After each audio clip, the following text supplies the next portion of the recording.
Hello, and welcome to another episode of Tribble's Workshop, where I explain how to do lots of random stuff in SimplePlanes 2. In the last episode, we worked on building a swing wing design that uses the variable sweep wings, kind of like the F-14 Tomcat does, and that turned out pretty well, I think. And so we're going to do something that I was thinking would be a good add-on for that one, but would have probably made it too long, so we're going to have its own little video here. So one of the advantages of having a variable sweep wing is that when your wings are folded in, it's much easier to store the plane on places, especially like aircraft carriers, right? So that's one of the advantages other than the aerodynamic advantages of it.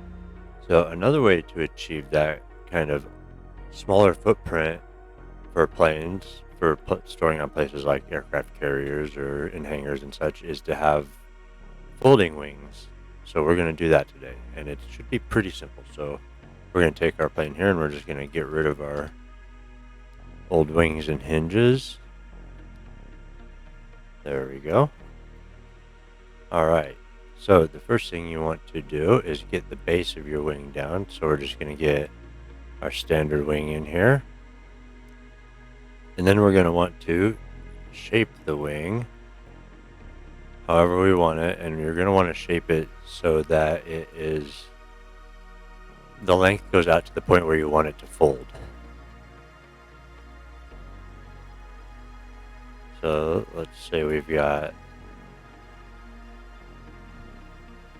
these wings here, and then we'll just move those in a bit so they're inside. There we go. Now we've got kind of the base root of the wing, right?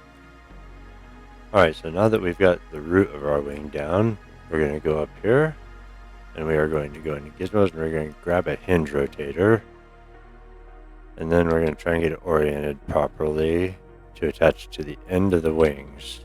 There we go. Alright, and then we're just going to stick that on the wing here. And then we're going to pretty it up a little like we did in the previous video. We're going to get rid of the base. We'll leave it about that size. That looks all right. And then we're going to move it in to about there for now. And then we'll adjust it a little bit more, fine-tune it later. So now that we got that in there, we're going to go into our connections. And we're just going to delete that because we're going to reset it real quick just to be sure it's right. So we're going to connect the back to the wing. There we go.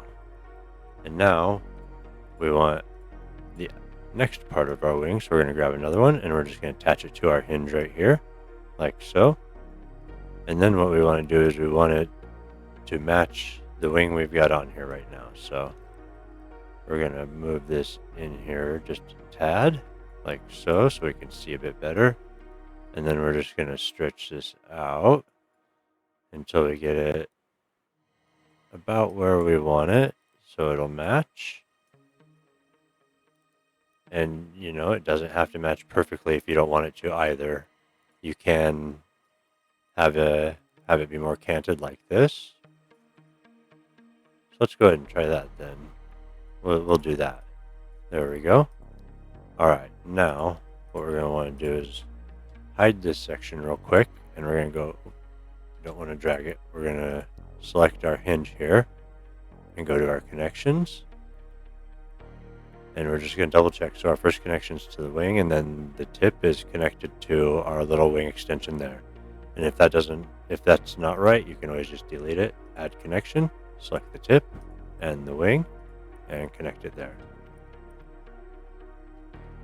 All right, and I'm just going to unhide those. All right, so now we've got that kind of done. Not quite fitting right. Let's see if we can.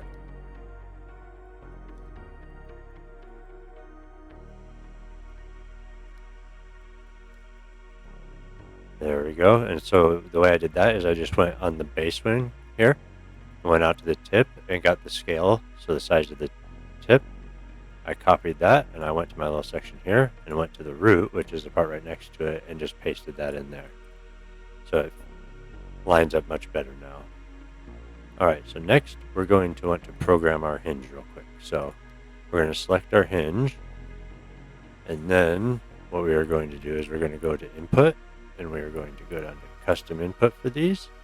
And I've got mirroring on right now, so it's going to copy it over to the other one, and that should be just fine for this purpose. If you have issues with it, you can always turn mirroring off.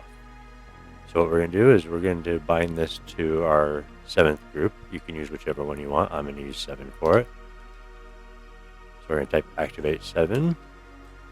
And then we're going to put a question mark in. So that's going to turn it into a pretty much an on or an off. So either it's going to be folded or unfolded. And then we're going to go smooth, and that is going to make it so it moves, so the hinge transitions from one section to the next smoothly. And then we're going to put -1 and 1 in these brackets, and then we're going to do a colon and smooth again, and then 0 and 1. So basically this is going to tell it that when group 7 is deactivated, it's going to stay where it's at, and then when we activate it, it's going to fold. Now 90 degrees is going to be just straight up and down, so we want a bit more than that. But as you can see, the range here only goes up to 90 on the slider. So we're going to go into the Overload XML editor for the hinge here.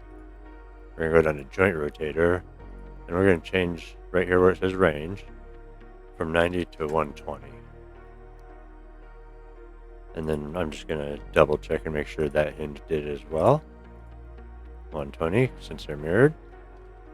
Alright, now the next thing we want to do is we're going to want to have the XML window open for the wings here. And we're going to have to disable aircraft collisions and set those to true for both of the wing pieces. And then the hinge as well. So you want to select the hinge and set that to true also. There we go. And then, so I'm just clicking H on a part to hide it when I have it selected. And then you can do Control-Shift-H and it unhides everything. Alright, so we've got all that put together now. So let's take a look and see if it'll work. Alright, so we've got our plane here, and let's say we want to store it in a hangar, right? So we're going to hit 7. Oh no, they're folding backwards. Whatever will we do? Now just so you know, that is on purpose. Otherwise people end up asking me what happens if it's backwards. So what you can do, if it is like that, is you can just go to your hinges here. You can open them up, and you can just click invert if you want to do that. And that'll be the quickest way to fix it. You can tweak it in the custom input expressions, but I've explained how to do that in previous how-to videos. So go ahead and take a look if you want.